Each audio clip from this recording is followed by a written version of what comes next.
Сайн байна уу? Танд нотийн баримтыг хувь хүн дээр хэрхэн авах заавар хүргэе. Үүний тулд эхлээд Data.com.cg-ийн маань сайтад хандан хэрэглэгчийн панел руугаа нэвтэрч орно.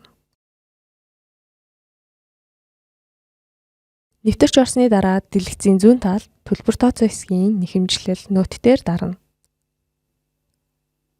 Энд таны бүртгэл дээр үүссэн нэхэмжлэлүүд харагдана. Эндээс нотийн баримт авах гэж байгаа нэхэмжлэлээр барилах нот баримт товч дээр дарна. Хувь хүн болон байгууллага гэсэн сонголтууд гарч ирсэн байна. Хувь хүнээр баримт үүсгэсний дараа буцаалтын туслах боломжгүйг анхаараарай. Нотийн баримтаа хувь хүн дээр үүсгэж байгаа учраас хувь хүн гэсэн сонголтыг хийгээд баримт авах товчийг дарна.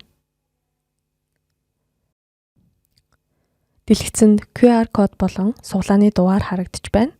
Үнийг та e-баримт аппликейшнаараа уншуулаарай. Танд нотийн баримтыг хувь хүн дээр авах заавар хүргэлээ.